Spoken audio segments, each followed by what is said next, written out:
அதுக்கப்புறம் நடந்ததெல்லாம் உனக்கே தெரியுமே. எனக்கா? எனக்கு எப்படி தெரியும்? ஏன் உங்கள் அப்பா தானே இந்த கேஸ் எடுத்து நடத்தினாரு, சொல்லியிருப்பாருல்ல. எங்க அப்பாவா? ஆமாம். எனக்கு தெரியாதே. அப்பா எதுவும் சொல்லல. அம்மா இருந்து 2-3 நாள் ஆயிடுச்சு. வீட்டிலேருந்து வாசம் வர ஆரம்பிக்கவும் தான் அப்பா காண்டாக்ட் பண்ணணும்னு பார்த்துருக்காங்க. ஆனால் முடியல. பிஸ்னஸ் சம்மந்தமாக எந்த கால்ஸும் அட்டன் பண்ணக்கூடாது, பையனை மட்டும்தான் பார்க்கணும் அப்படின்னு பர்சனல் நம்பர் மட்டும்தான் ஆக்டிவில் வச்சுருந்தாரு. அதே சமயம் எங்கள் அம்மாவுக்கு கால் பண்ணி ரெஸ்பான்ஸே பண்ணாதால அவரும் ஒரு பதட்டத்தில் தான் இருந்தார். அப்புறம் எல்லோரும் போலீஸ் ஸ்டேஷனில் கம்ப்ளைண்ட் பண்ண அவங்க மூலமாக அப்பாவுக்கு தெரிஞ்சு 6 மந்த்ஸ் அங்கே இருந்திருக்கணும். ஆனால் உடனே கிளம்பி வந்துட்டாரு.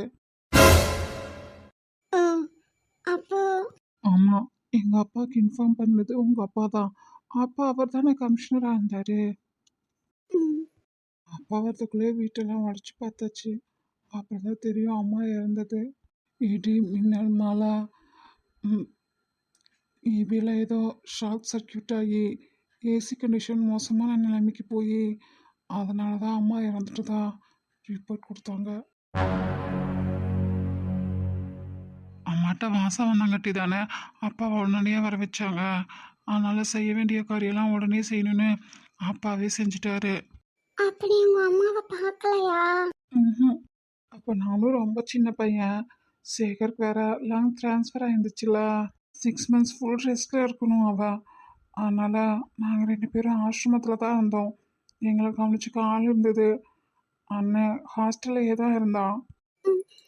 அண்ணா ஹாஸ்டல்லேருந்து எக்ஸாம் லீவுக்கு வரவும் அம்மா பற்றி அண்ணன் கேட்கவும் தான் இப்படி அம்மா இறந்துதா எங்களுக்கு அப்பா தான் தெரியும். அது வரைக்கும் தெரியாது. அது வரைக்கும் அம்மா ப்ரெக்னெண்ட்டாக இருக்காங்க. அங்கே இங்கே வந்துட்டு போனால் அவங்களுக்கு இன்ஃபெக்ஷன் ஆயிடும். சேகருக்கும் லங் ட்ரான்ஸ்ஃபர் ஆகிருக்காதாட்டி ரொம்ப கண்டிஷனாக பார்த்துக்கணும். அதனால் அப்பா கூட அப்பப்போ தான் வந்து பார்த்துட்டு போவார். வந்து போகிறப்ப நான் கேட்பேன், அம்மா வரக்கூடாது, சேகருக்காக அம்மா வரக்கூடாது அப்படின்னு தான் சொல்லியிருந்தாரு. தவிர இந்த விஷயம்னு சொல்லலை. நான் அம்மா கூட இருந்திருக்கலாம் தான். ஆனால் அப்போ நான் சின்ன பையன்ல, எனக்கு அந்த விவரம் தெரியாதுல்ல. அதை பற்றி நான் கேட்கவே இல்லை. நான் சேகர் கூடயே இருந்தேன். உள்ளெல்லாம் போக முடியாது, ஆனால் வெளியவே இருந்து பார்த்துக்கலாம். ஆமாம், அங்கன்னா ஹாஸ்பிட்டல்லையும் வச்சு பார்த்துக்கலாம். அப்படி நம்ம முடியாத போது நம்மளா பார்த்துக்கும் போது ரொம்ப கேர்ஃபுல்லாக இருக்கணும்ல. அம்மா இருந்திருந்தா கூட இப்படி இப்படி பார்த்துக்கணும் எல்லாமே தெரியும், சொல்லுவாங்க செய்வாங்க. அவங்களும் இல்லைல்ல, அதான் அந்த பயம். அதுவும் இல்லாமல் அம்மா இருந்ததுக்கு அதான் சரியான காரணம்னு எங்களால் ஒத்துக்கவும் முடியல. அப்புறம் யாரையும் நம்பவே முடியல. அதனால் சேகர் கொடுக்குற மெடிசன்ஸ்லேருந்து ஒரு தடவைக்கு 4 பேர்கிட்ட ரெஃபரன்ஸ் பண்ண வேண்டியதாக இருந்தது. டாக்டர் இவ்வளோ பெரிய பிரச்சனையை வச்சுக்கிட்டு இப்போல்லாம் ஓகே தான், அவனே டாக்டருக்கு படிக்கிறான். எப்படிலாம் இருக்கணும்னு அவனுக்கே தெரியும்ல. ஆனால் என்ன, நம்மள மாதிரி நார்மலாக இருக்க முடியாது. எதுனாலும் ரொம்ப கேர்ஃபுல்லாக இருக்கணும். ஆனால் எவ்வளோ தூரம் ட்ராவல் பண்ணிட்டு வந்திருக்கோம், எப்படியெல்லாம் ஜாலியாக தானே சுற்றுறோம். ஒன்றுமே காட்டிக்கல.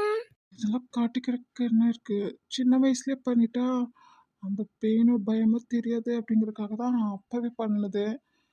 அங்கேருந்து கூட்டிகிட்டு வரும்போதே அதான் நம்ம வந்தோமே தனி ஜெட்டு, அதில் தான் கூட்டிகிட்டு வந்தார். அதுக்கு தான் அது வாங்கினதே.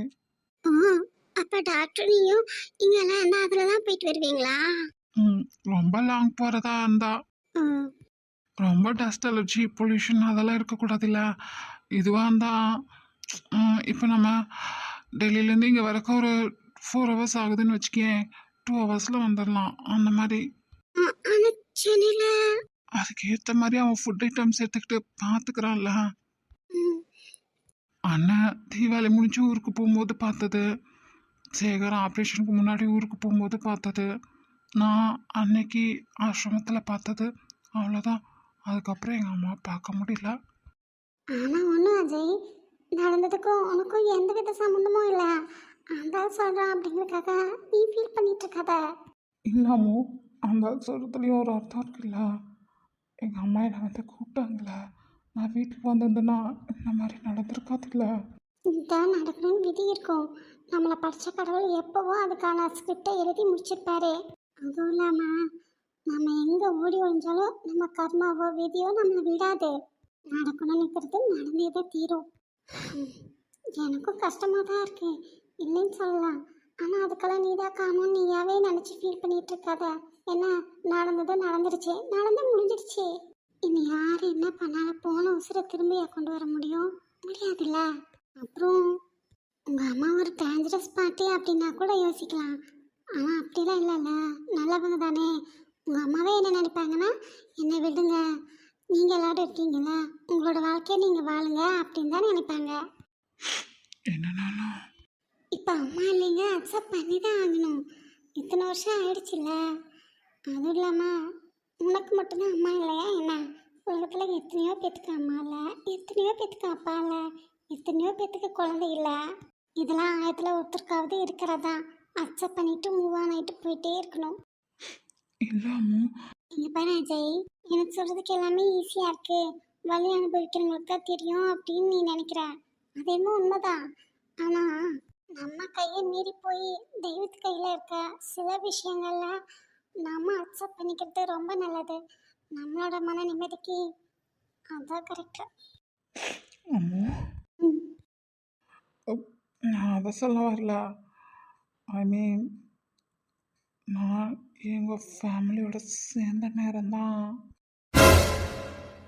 இங்கே பாரு அஜய், உங்கள் அப்பா அம்மா யாருனே உனக்கு தெரியாது, எனக்கு தெரியாது. ஆனால் எங்கேயோ யாருக்கோ பிறந்து எங்கேயோ வளர்ந்து அப்புறம் இவங்க கையில் வந்து சேர்ந்து இந்த நாடகத்தையெல்லாம் எதுக்கு கடவுள் நடத்துறாருன்னு நினச்சேன். உங்கள் அப்பா அம்மாவுக்கு உன்ன மாதிரி ஒரு நல்ல பையனை பெற்றுக்கிறதுக்கு தகுதி இருக்கு, ஆனால் கூட வச்சு பார்த்துக்க முடியல பார்த்தியா. ஆனால் இவங்களுக்கு அந்த கொடுப்பனையை தானாக அமைச்சு கொடுத்துருக்காருல்ல கடவுள். அதனை என்னடா, அதை விட்டுட்டு உன்னால தான் இப்படி ஆச்சு அப்படி ஆச்சுங்கிற. ஆனால் அம்மோ, சரி, ஏன் இப்படி வச்சுக்கே, அத்தனை எல்லாரும் நல்லா சந்தோஷமாக தானே இருந்தீங்க. உங்கள் மம்மி ப்ரெக்னென்ட் ஆனவங்க தான் இப்படி ஆச்சு. அதுக்காக இந்த பாப்பா மேலே குத்த சொல்ல முடியும்? அம்மோ, பாத்தியா, அது பாப்பாவா தம்பியான்னு கூட உனக்கு தெரியாது. ஆனால் உனக்கு எவ்வளோ கோவம் வருது. அப்படி தானே எல்லாத்துக்கும் இருக்கும். சரி, அப்படி வேண்டாம், இப்படி வச்சுக்கலாமா? ஆ, பையனுக்காக, அதாவது சேகருக்காக அவங்க அம்மா உயிரை கொடுத்து காப்பாற்றிருக்காங்க. இவருக்கு வர வேண்டியதை அவங்க அம்மாவுக்கு வந்துருச்சுன்னு வச்சுக்கலாமா? அம்மோ, இங்கே பாருடா, பள்ளி சொல்கிற உலகம் பள்ளி சொல்லிக்கிட்டே தான் இருக்கும். அடுத்தவங்களுக்கு வந்தா அவளுக்கெல்லாம் அப்படித்தான் வேணும்னு நினைப்பாங்க. அவங்கவுங்களுக்கு வரும்போது ஐயோ நான் என்ன பாவம் பண்ணணும், நான் இப்படிலாம் கஷ்டப்படுறேனேன்னு நினைப்பாங்க. அதுதான் இந்த உலகம். அதனால இதுதான் காரணமாக இருக்கும், அதான் காரணமாக இருக்கும், என்னவா இருக்கும்னு யோசிக்கிறதை விட்டுட்டு முடிச்சு போனதை தூக்கி போட்டுட்டு வேற வேலை என்னமோ போய் பாரு. நீ இப்போ படிச்சுட்ட, இந்த டிகிரியும் முடிச்சிட்டா நல்ல டாக்டராக வந்துடுவேன். இதை விடவா உங்கள் அம்மாவுக்கு வேற சந்தோஷம் வேணும் சொல்லு? என்னன்னாலும் உங்கள் அம்மா கூட இருந்து பார்க்கறக்கு இல்லையேன்னு வருத்தப்படாதடா. என்ன, ஒரு நல்ல பொண்ணாக பார்த்து சீனி சக்கரை உனக்கு கல்யாணம் பண்ணி வச்சுச்சுன்னா அப்புறம் கொஞ்ச நாளாக உனக்கே ஒரு குழந்தை பிறக்கும். அதுவும் உங்கள் அம்மாவாகவே வந்து பிறப்பாங்கன்னு வச்சுக்கோ. என்ன பார்க்குற? சரி, உங்கள் அம்மா தான். உங்கள் அம்மாவுக்கு நீ என்னெல்லாம் செய்யணும்னு ஆசைப்பட்டியோ அதெல்லாம் அந்த பிள்ளைக்கு செஞ்சு அழைப்பாரு. அதை விட்டுட்டு இங்கே உட்காந்து ஃபீல் பண்ணி என்ன பண்ணுறது? எல்லாரும் நம்ம கூட இருக்கும்போதே சந்தோஷமாக வச்சு பார்த்துக்கணும். போன பின்னாடி வருத்தப்பட்டு ஆகிறதுக்கும் ஒன்றும் இல்லை. அதுவும் அந்த சொன்ன மாதிரி நீ தான் கொன்னைங்கிற அளவுக்கு இல்லை, நீ என்ன கூடயா இருந்த, இல்லை நீ உங்கள் அம்மாவை சண்டை போட்டு ஏதாவது நடந்துருச்சா? அப்படியெல்லாம் எதுவுமே இல்லை, தற்செயலாக நடந்தது, அவ்வளோதான். நான் இதில் டைரெக்டாக சம்மந்தப்படலைனாலும் இன்டைரக்டாக அப்படி பார்த்தா நீ ஏன் சொல்லுடா? உங்கள் அம்மாவை நீ தானே உன் கூட இருக்க சொன்னேன். அப்போ உங்கள் அம்மா இருந்துருக்கலாம்ல, ஏன் வீட்டுக்கு போனாங்க? வீட்டில் போய் வயிற்றுல பாப்பாவை வச்சுக்கிட்டு அதை இதையும் யோசிச்சு எதுக்கு அழுகணும்? அவங்களே ஒரு டாக்டர், என்ன பண்ணணும் பண்ணக்கூடாது அப்படிங்கிறது அவங்களுக்கு நல்லா தெளிவாக தெரியும். அதுவும் இல்லாமல் சாதாரணமாக இருக்கிற ஒரு தாயே தான் குழந்தைக்கு என்னன்னாலும் தான் உயிரை கொடுத்தனாலும் காப்பாற்றணும் அப்படின்னு ஒரு நம்பிக்கையில் இருப்பாள். அப்படி இருக்கல இவங்க ஒரு டாக்டர், எது ஆனாலும் பரவாயில்ல என் பிள்ளைய நான் காப்பாற்றிடுவேன் அப்படிங்கிற ஒரு நம்பிக்கை இவங்களுக்கு இருந்திருக்கணும். அதை விட்டுட்டு ஆப்ரேஷனுக்கோசரம் ஊருக்கு போகும்போது ஏன் ஃபீல் பண்ணணும்? அ- அது ஒரு தாயா? தானேதான்டா. பாசிட்டிவாகவும் நடந்துக்கலாம், நெகட்டிவாகவும் நடந்துக்கலாம். உங்கள் அம்மாவை ஆக்கிரமிச்சிருக்கிறது பயம். அந்த பயம் இல்லைன்னு வச்சுக்கேன், உங்கள் அம்மா என்ன தெரியுமா சொல்லியிருப்பாங்க? என்ன மீறி என்னோட எந்த பிள்ளைகளுக்கும் எதுவும் ஆயிருக்காது, நான் பார்த்துக்கிறேன், எதுனாலும் என்னால் ஃபேஸ் பண்ண முடியும் அப்படின்னு சொல்லி கண்டிப்பாக உங்கள் அப்பா கூட உன்னையே கூட்டிகிட்டே கிளம்பி போயிருப்பாங்க. அதே மாதிரி ஆப்ரேஷனுக்கெல்லாம் அவ்வளோ பயந்துருக்க மாட்டாங்க. அப்படின்னா உங்க அம்மா பயப்படுறதுக்கு ஏற்ற மாதிரி ஏதோ நடந்திருக்கு. அது உங்ககிட்ட இருந்து மறைச்சிருக்காங்க. அதனால தான் அவ்வளோ பயம். அப்புறம் ம், இல்லை, என்னமோ இன்னைக்கிட்ட சண்டையெல்லாம் போடுவா, இன்னைக்கு பேசவே யோசிக்கிறா. சண்டை போகிறது என் பக்கம் இருக்கிற நியாயத்துக்கு நான் தான் போராடணும். அதுக்காக அப்புறம் வேணுட்டே உங்ககிட்ட வம்பிழுக்கிறதா அது வேற. ஆனால் நான் இப்போ சொல்கிறதெல்லாம் நீ கோச்சிப்பியோன்னு. இல்லை, சொல்ல. உங்கள் அப்பாவும் டாக்டர் ஊருக்கு போயிருந்தாங்க, நீ ஆசிரமத்தில் இருந்த. உங்கள் அம்மா தனியாக தானே இருந்தாங்க, ஏன் யாரும் வீட்டுக்கு வந்துட்டு போயிருக்கக்கூடாது? ம். ஏய், நான் ஏதாவது தப்பாக சொல்லிட்டேனா? அப்படி இல்லை. அம்மா எங்களை பற்றி கேட்கும்போது அப்பாவுக்கு தெரிஞ்சுதான் அப்பா தான் எங்ககிட்ட சொன்னார். அதை தான் நான் இப்போ உங்ககிட்ட சொன்னேன். ஆனால் இல்லை அஜய், இப்போ உங்கள் ரிலேட்டிவ்ஸ் இல்லை பிஸ்னஸ் விஷயமா இல்லை வேறு ஏதாவது விஷயமா வந்து நேராக உங்கள் அம்மாவை பார்த்துட்டு போயிருந்தா உங்கள் அப்பா கிட்ட அவங்க கன்வே பண்ணியிருப்பாங்க. ஆனால் ஆனால் ரேகா தாத்தா எப்படி இருந்தாங்க தெரியுமா? ம் ரேகாவோட தாத்தாக்கு லங்ஸ் ப்ராப்ளம் இருந்துச்சு. அப்போ ஹாஸ்பிட்டல் அட்மிட் பண்ணியிருக்கும் போது அது கிராமம். உம், கிட்டத்தட்ட 4-5 பஸ் மாதிரி தான் மெயின் ஹாஸ்பிட்டலுக்கு போகணும்னு வச்சுக்கிங்க. அப்படிப்பட்ட ஒரு சுச்சுவேஷன். ரேகா அப்பா அம்மா அவங்க பாட்டி இவங்க 3 பேர் தான் மாற்றி மாற்றி பார்த்துட்டு இருந்தாங்க. ட்ராவல் பண்ணுறதே 2 ஹவர்ஸ்க்கு மேலே வரும். அதனால் ரேகாவை வீட்டிலே விட்டுட்டு போயிடுவாங்க அவங்க அம்மா. அவங்க அத்தைங்க தலையில் கல்லை தூக்கி போட்டு மண்டையில் உடச்சி ரொம்ப கஷ்டப்படுத்திட்டாங்க ரேகாவை. அவள் அப்போ குழந்த, அப்பாவையும் பார்த்துக்க முடியாது, உங்கள் குழந்தைங்களோட வச்சு என் பிள்ளையும் பார்த்துக்க முடியாது, இதுக்கு மேலே என்னால் முடியாது அப்படின்னு சொல்லிட்டு வீட்டை விட்டு வெளியே வந்துட்டாங்க. ஓ, அப்போ தான் சென்னைக்கு வந்ததா? ம், இருக்கிறது ஒரே பையன் இப்படி கோச்சிட்டு போயிட்டானே, எப்படியாவது மனசு மாதிரி அவனும் வந்துடணும், தான் புருஷனுக்கும் நல்லாயிடணும்னு சொல்லிட்டு பாட்டி புருஷனையும் பார்த்துக்கிட்டு கோயிலுக்கும் அலைஞ்சிக்கிட்டு அப்படியே இருந்ததுலாம் அவங்களுக்கும் முடியாமல் போக வேற வழி இல்லாமல் வீட்டில் வச்சு பார்த்துக்குறோம் அப்படின்னு சொல்லி டிஸ்சார்ஜ் பண்ணி அவங்க தாத்தாவை வீட்டுக்கே கூட்டிகிட்டு வந்துட்டாங்க.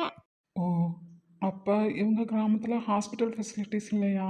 இல்லைங்க, இருக்கு. இங்கே கலெக்டராக இருந்தாருல, அப்போ தான் அங்கே கலெக்டராக இருக்கிற லெட்டர் கொடுத்து சும்மா சுகாதார மையம் மாதிரி ஒரு 4-5 நாள் அந்த மாதிரி தான் இருக்கும், அட்மிட் பண்ணுற அளவுக்கு இல்லை. ம் ம், அப்போ தான் ஒரு நாள் இவங்க பாட்டி கோயிலுக்கு போகுவோம். தோட்டக்காரங்க இருப்பாங்கள்ல, ம் அவங்க மூலமாக இந்த மாதிரி சுகாதார மையம் அந்த மாதிரி இதில் கமௌண்ட்டாக இருப்பாங்களா, அவங்கக்கிட்ட பேசி விஷ ஊசின்னு நினைக்கிறேன், அதுவான்னு கன்ஃபார்மாக தெரியல. ஆனால் அவங்க தாத்தாக்கு எகெயின்ஸ்டாக செயல்படுற மாதிரி ஒரு இன்ஜெக்ஷனை போட்டு விட்டுட்டாங்க. அவ்வளோதான். கொஞ்ச நேரத்தில் மூச்சு திணறல் வந்து அப்படியே இறந்துட்டாரு. இப்படியெல்லாமா பண்ணுவாங்க பெத்த பிள்ளைங்க? பண்ணங்காட்டி தானே சொல்கிறேன். ம் இதை கண்டுபிடிக்கவே எங்களுக்கு 15 நாள் ஆச்சு. ரேகாவோட அத்தைங்க மாமாங்கன்னு 4 பேரும் வேலைக்கே போக மாட்டாங்க. எங்களுக்கு கொஞ்சம் ப்ராப்பர்ட்டி எல்லாம் நிறையா இருக்குது. அதில் அப்புறம் இவங்க அப்பா சம்பாதிக்கிறது அந்த வருமானத்தை வச்சு அங்கேயே தான் இருப்பாங்க. அது ஏதோ கணக்கு வழக்கையெல்லாம் போய் கணக்கு எழுதி வச்சு நிறையா ஃப்ராட் வேலை பார்த்துட்டாங்க. அதை அவங்க தாத்தா கேட்க போகவும் அதுக்காக இப்படி பண்ணிட்டாங்க. ம் நாங்கள் அந்த தாத்தாவோட டெத்துக்கு போனப்போ சின்ன பிள்ளைங்க தான். அப்பப்போ ரேகா அப்பா போய் அவங்க பாட்டியை மட்டும் பார்த்துட்டு வருவாங்க. ஆனால் ஒரு சில சமயம் இவளையும் கூட்டிகிட்டு போவாங்க. ஆனால் என்ன அலோவ் பண்ணது இல்லையா. அப்புறம் ஃபேமிலியும் அவ்வளோ சீக்கிரம் போக மாட்டாங்க. ஏன் என்னன்னு கேட்கும்போது தான் எனக்கு இந்த விவரம் தெரியும். ம் ம். என்ன இருந்தாலும் இப்போ அவர் எவ்வளோ கஷ்டப்படுறாரு. இதுக்கு முன்னாடி நாங்கள் ஸ்கூல் போகும்போதெல்லாம் ரொம்பவே கஷ்டப்பட்டாங்க. இப்போ கொஞ்சம் பரவாயில்ல. ம் அதான் அஜய், அவங்க தாத்தாக்கு எப்படி யாருக்குமே தெரியாமல் வந்து போட்டு போனாங்களோ அந்த மாதிரி ஏதாவது கூட உங்கள் அம்மா லைஃப்பில் நடந்திருக்கலாம். நமக்கு வேணால் யாருக்கும் தெரியாமல் இருக்கலாம். என்ன சொன்னாமோ?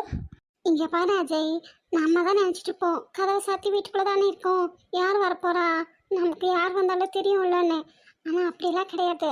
யாருக்கு தெரியும் நம்ம வீட்டை யார் எத்தனை நாளா வாட்ச் பண்றாங்க, எந்த ஒரு சூழ்நிலைக்காக காத்துட்டு இருக்காங்கன்னு.